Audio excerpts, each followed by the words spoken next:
You're listening to SMSF Connect podcast on i-radiolive that brings you programs covering a variety of genres under development. Hello and welcome. This is Aarti. We bring to you the second part of our interview with Keegan Kotsky from the World Food Prize Foundation. Keegan is Senior Director, Global Youth Programs and Partnerships at the World Food Prize Foundation, headquartered in Des Moines, US. In the earlier episode, we spoke about challenges to food security and also about preparing our next generation to overcome these challenges. This is part 2 of our discussion featured in this episode.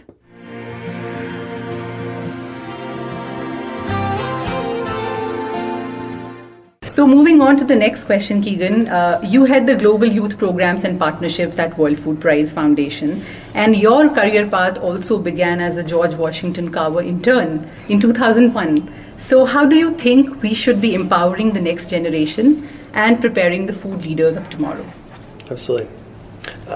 I'll share a personal example of how my life was changed. When I was 18 years old as an intern at the World Food Prize Foundation, I met Norman Borlaug for the first time. And he sat me down and he said, I want you to tell me what you're studying, what you're interested in, and what you're doing. So for 30 minutes we talked about, all of these different things, and I had worked so hard and I cared so deeply, and I shared this with him. And at the end of the conversation, one of the most important things ever happened in my life. And it was such a shock and a surprise to me, and I'm so thankful for it. Mm-hmm. Dr. Borlaug said, it's great that you care, but that's not enough, and it never will be. You cannot offer a solution unless you understand the problem. And you can't understand a problem unless you experience it yourself. You need to go and live with and learn from and listen to the women farmers who are addressing these issues every day in their home, in their community, in their fields. They're the ones that have the knowledge that we need to actually focus on. So at age 18, he challenged me. He said, I want you to come back in a few days, and I want you to have a plan to get to Southeast Asia and to get to Southern Africa, and I want you to go listen and learn from women. Mm-hmm. So that next semester, I went to Malawi and was working at the World Agroforestry Center, working with women farmers and looking at different sustainable agriculture practices they were adopting and implementing. Mm-hmm. And most importantly in that experience, we weren't learning what was working, we were learning what wasn't working for them. Mm-hmm. And that was the takeaway. It was actually, there are great technologies available, there's plenty of resources, there's plenty of knowledge, but if it's not translating into an improved livelihood for this family, then what is its utility? What is its purpose? So I am so thankful that the first few years of my real development and growth as a young person was actually just listening and learning about not just what works, but what doesn't work, and why isn't it working, and what's needed for it to work. And actually that broader understanding of the reality on the ground, the context and the culture, and all of those issues that actually are the most important thing in determining the success of an intervention or a project, that was where I started. And to be challenged to say, it's great that you care, but you actually need to start by listening and learning, and maybe then you'll have something to contribute. That changed my approach to life, that changed everything for me. Mm-hmm. So in the youth programs that we're creating, we're trying to really step back and say, how do we reach a young person where they are?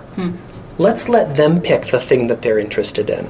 So they can choose any topic that they're passionate about. It might be water scarcity, gender equality, a plant disease, it can be anything in the world, because every issue comes back to our food system and our nutrition and our health and our energy and our well-being and our economy. Everything is intimately interlinked. So let's not come to them and say, you have to work in agriculture. Let's ask, what are you passionate about? Let them define that.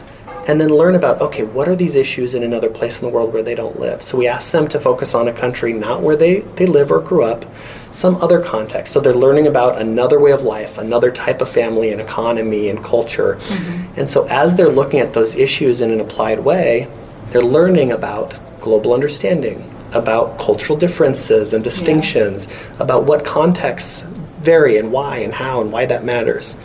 So even from the beginning, it's focusing on what they're passionate about. It's exploring it and how it affects a typical family in another place. Mm-hmm. And then we challenge them to focus on what does the evidence tell us? Mm-hmm. Given this is an issue, what do we know works? Maybe it's worked in another part of the world, maybe it's worked at a smaller scale, but what does the evidence tell us?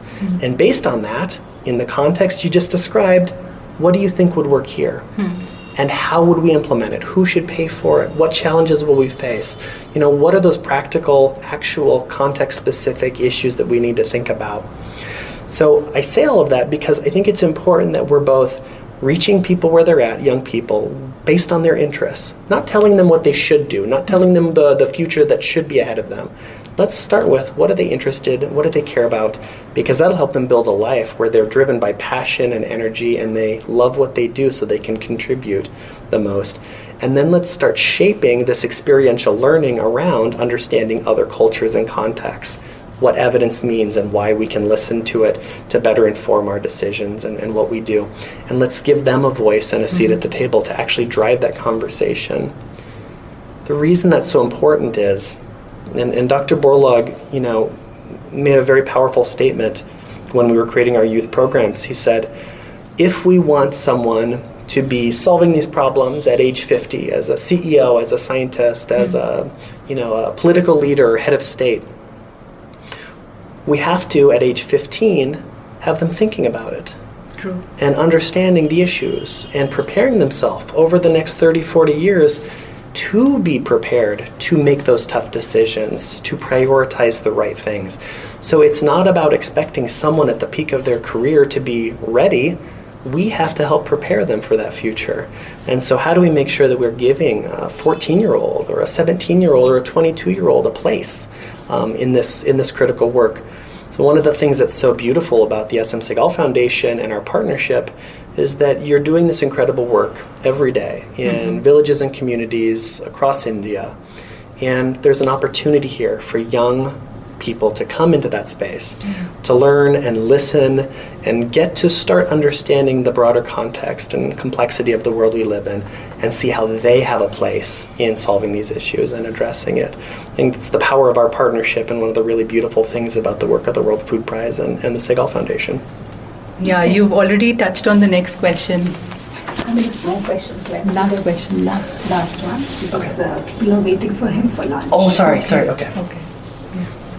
So as you rightly mentioned, catching them young is the important point. And we have had the opportunity of, as you rightly said, hosting a lot of World Food Prize interns with us in the past who have looked at various domains in agriculture and also related to agriculture. So what synergies do you think both the organizations have in improving the food security in the world? Absolutely.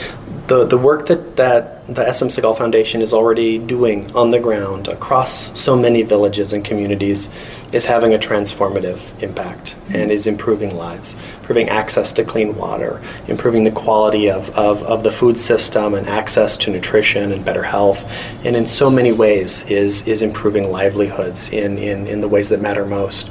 So one of the things that we find most important is the ability to support that and to be a part of that good work that you are doing every day on the ground.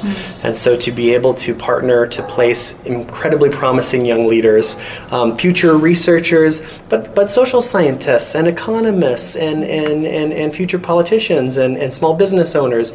It's not just about a focus on research. It's about every young person has a space to learn and grow here, to be better involved in our future. So it means so much to be able to place them in the field and in the village and in your projects and in your staff to be able to learn and grow and support the good work that you're doing every day. True. Thank you so much, Keegan. That brings us to the end of the very informative discussion that we had on food security and regrading our soils and food. So thank you for your time, and we really had a great time talking to you. Oh, thank you, and continue the incredible work that you are doing. Thank you for being with us. Stay tuned for more. You can also listen to these podcasts on Spotify, Apple, and Google.